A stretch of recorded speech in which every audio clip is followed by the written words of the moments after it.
Hi, I'm Gift. And I'm Joyce. And together we are aunties. Hi,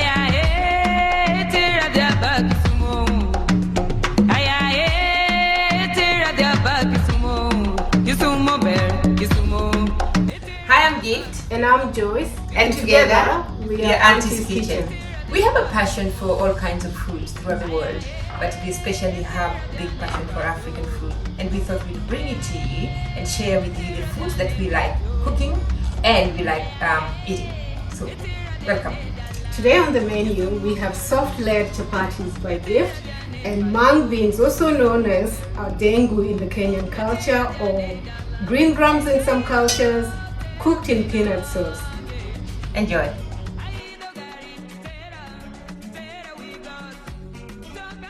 Alright, so when I'm making chapatis, the first thing I do obviously is I wash my hands, because you are going to use your hands a lot.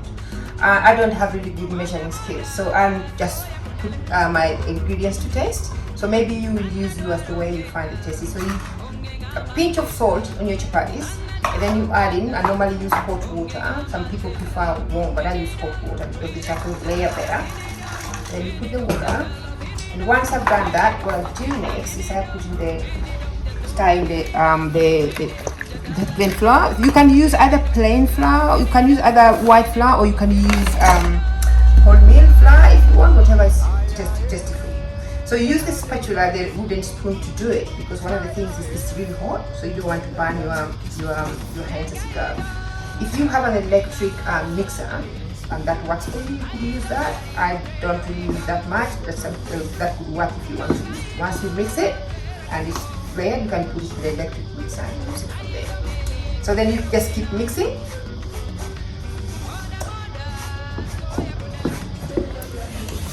You just keep mixing until all the flour is, all the water and the flour is mixed properly. So once this gets a bit cooler, you can then start using your hands. Use of hands is better because then it mixes better.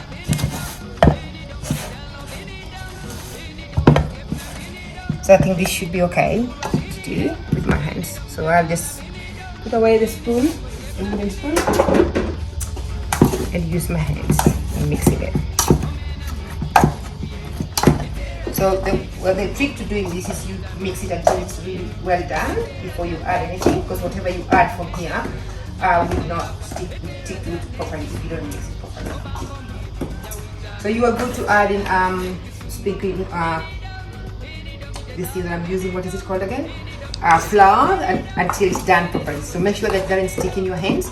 So add it as you go so that the mixture is well done.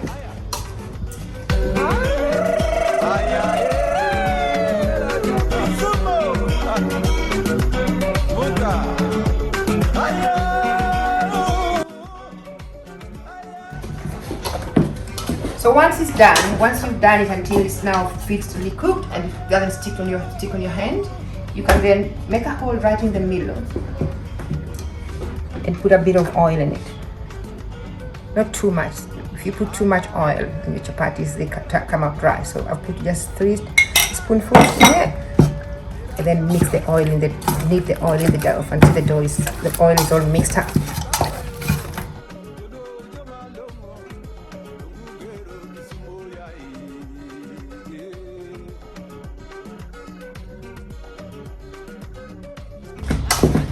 So one sure way of knowing that your dough is done is to push one finger in, and if your finger comes out clean, that means it's done, but mine is not clean yet, so that means I keep kneading it until it's done.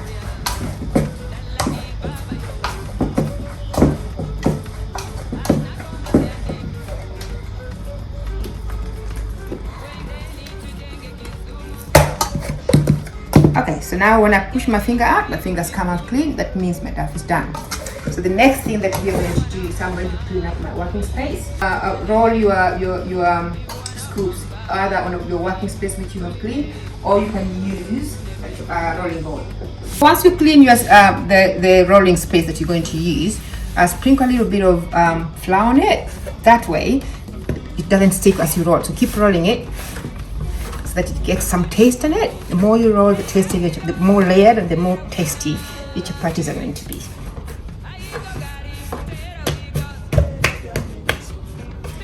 So once that's done, You can get a scoop. The kind of the piece that you need depends on how big your pan is. Normally I make mine a little bit not too big. I don't like really thick chapatis, they don't taste well. So make a scoop the size of your hand. That will be a good measurement for you to go. And then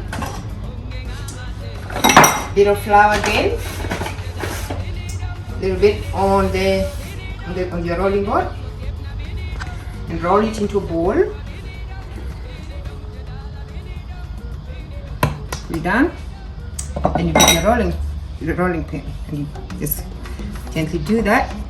You want to roll it into a circle.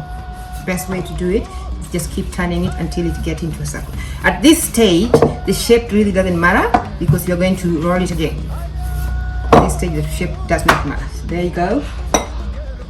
So once you do that, just dip your spoon in the oil and spread it. Do not put any more than that on your circle because it becomes too dry. Then roll it on the inside. Right. That. Make it into a ball like that.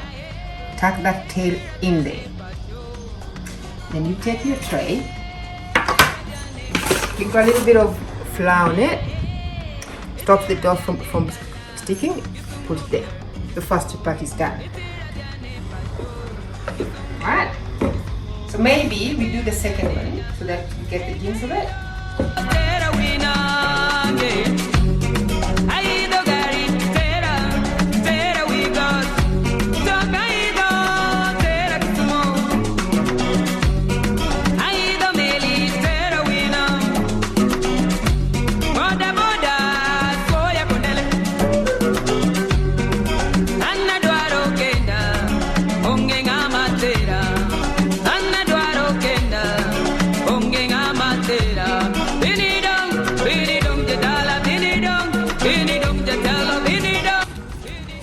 Go, all done.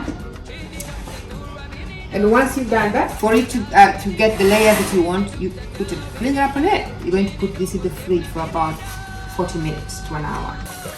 So mung beans or dengu or green grams for that matter, as some people call it, is a bit like rice. So you have to wash it, get your fingers through it, make sure you get out all the starch. Generally I do it like rinse it about 3 or 4 times just to make sure that it's clean. Tip out the water.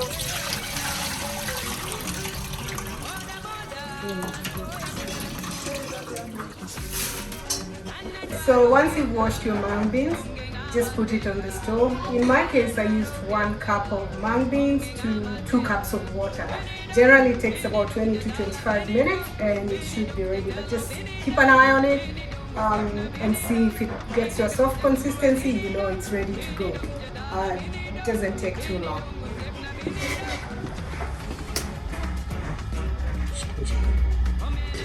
Mung beans have been cooking for 25 minutes, or dengu for that matter as I refer to it. You can see now it's ready, you can tell it's soft, and so we'll be ready to proceed with the next step, which is basically frying it and doing the sauce part of it. Okay, so our mung beans are ready, as I said before. So now we are ready to move on to the next step, which is basically frying it. So I've got my onions here, which is 1 large onion.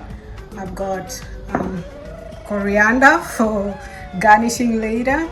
I've also got capsicum, and I've got carrots here. I normally prefer to have some sort of texture in my dengu. So it's just not only for the nutritional value, but just for texture as well. So you get a different kind of crunch in there. I've also got garlic here. I've got blended 3 small blended tomatoes, as well as 1 large red capsicum. I like the color of it, but I also like the nutritional value of it that it brings to the dish. I also have here peanut butter. I've got onion powder. I've got red curry paste, which has different ingredients in it, but it also brings up the vibrant color in our dish, as well as the additional taste in there. I also love just the taste of lemon pepper. So these are going to be our ingredients for our dish today, together with the cooking oil. Victoria, mama yo. Victoria, Baba yo. So we just keep frying until our onions are cooked. Then I'm putting the garlic here.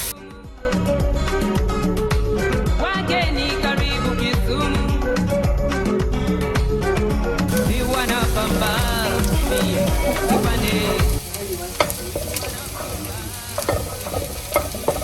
The aroma, beautiful. Gets me every time. There's nothing I love as much as the smell of garlic. Okay, that's ready now. We're ready to put in our blended tomato and capsicum.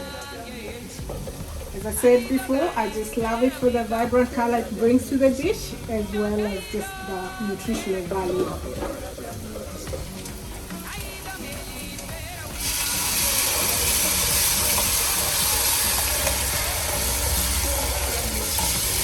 So I mix it through and then cover our pot and let this cook. So you know this is cooked when the oil comes to the top. So this will take probably 2 or 3 minutes and we'll be ready for the next step. As you can see, the oil has come up. That shows me that we're ready for the next step, which is basically putting in 1.5 tablespoons of the red curry. You can use 1 or less, however you like. So mix that through.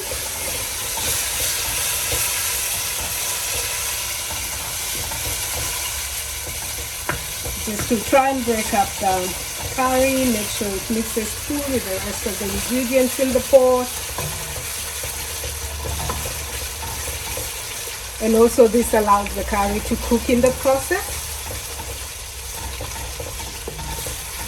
Yeah. Okay, so our red curry has also had a minute to cook as well. You can see the oils are rising up. This showing me that it's definitely ready for the next step. And our next step is to add in the dengu or mung beans or lentils, as you may call them.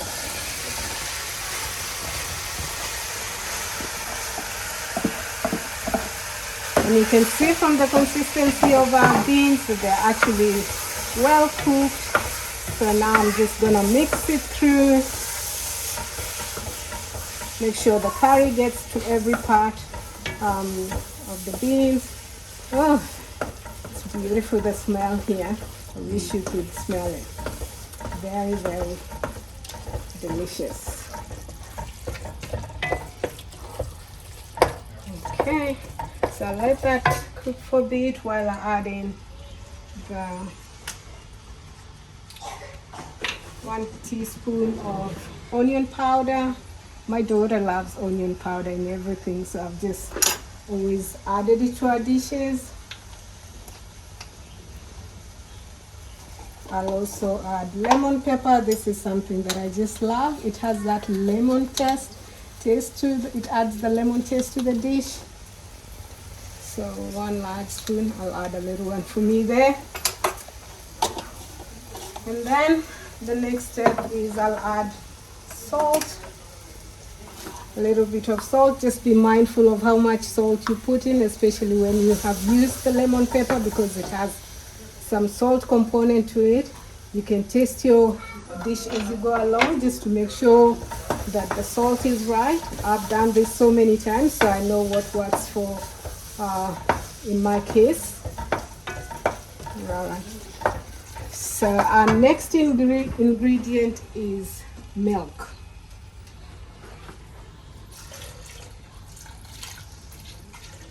I do apologize that I forgot to mention milk in the list of my ingredients earlier on. We add that in and then mix it through.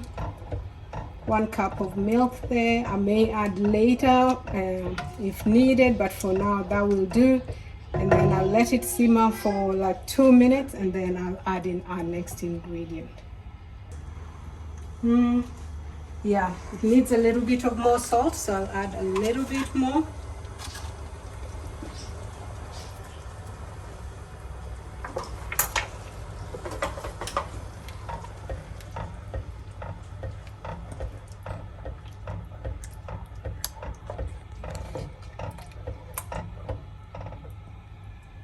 Our sauce is bubbling, and you can see it's ready for the next step. So I'll put in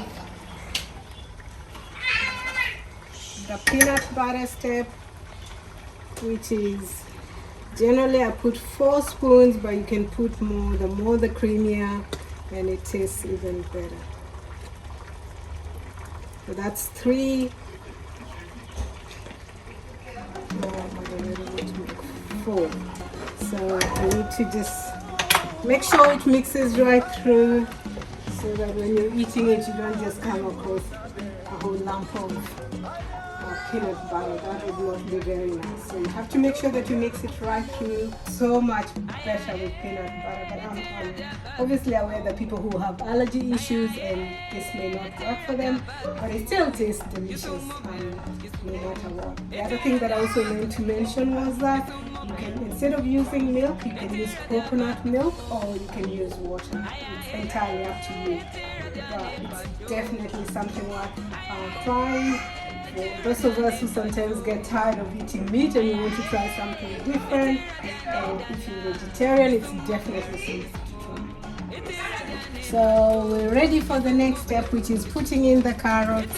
I mentioned that I like putting in the carrots just to get a little bit of a crunch in there, but also just also for the nutritional value, and it just adds a different layer of flavor into the sauce. Now I'm adding the capsicum, which is the chopped red capsicum. Again, that's to add to the crunch.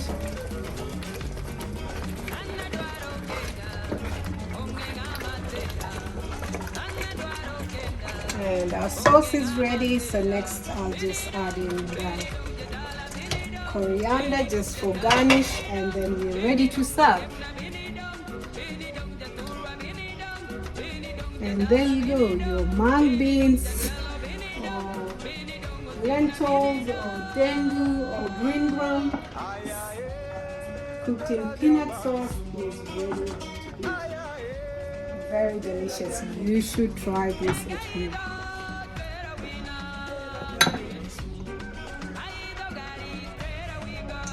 Okay, so my chapatis have been in the fridge for now 4 minutes. So nice and firm. So I'm going to cook them now. So the pan's already hot. So I've made the pan really hot before I start. So again, what we do is to just put a bit of flour on your rolling space board. And then now you want to care about this the shape that you're coming at. So to get this right, just make sure that it doesn't stick on the thing. If it's sticking, put a bit more flour. Just keep turning. Not too much flour, because if you put too much flour, it's not tasteful. Keep turning.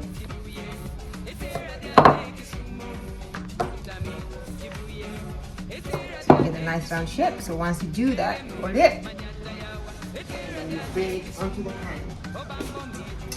So the pan to cook. Make sure it's holding well. Okay. Alright, so once that's done, so that we put the oil on that side, we turn it. Look, so nice, well cooked on the side. And we do exactly the same. The oil that comes off the spoon, that's what we spread on the surface. We don't put any more oil than also the spoon. You see the sides there? You make sure you put some oil on the sides as well. Really nice and good color.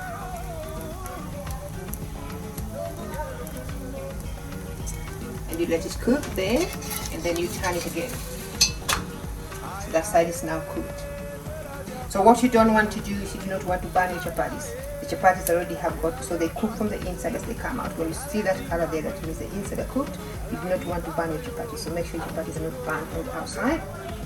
And if you feel that side is not good again, you keep turning it. That should be enough. That's the first chapati. So take off your chapati, put it on the plate. And then so make sure that once the chapati is out, you reduce the fire. Otherwise, you'll have a really hot pan and the next chapati will cook.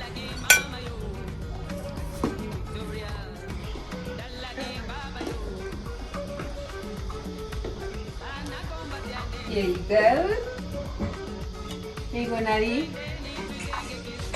And here you go, Crystal.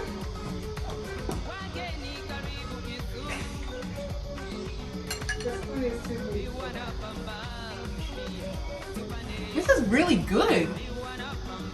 You Did you add capsicum to this? Yes, we did. You like it?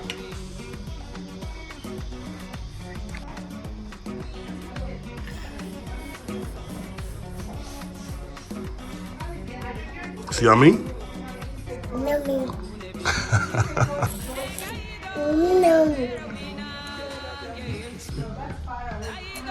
Yummy. Yum. So there you go, we have our soft lead chapatis, and dengu, mung, lentil beans cooked in peanut sauce ready. It's definitely very delicious. I hope you can try the recipe at home, and we'll be looking forward to seeing your videos and the feedback from you when you try it. Enjoy. So for more delicious dishes like this from Auntie's Kitchen, please like, subscribe and comment on our videos so that we can get more of these things coming out for you. We really love this dish. We've enjoyed cooking it. I hope you enjoy it. Thank you.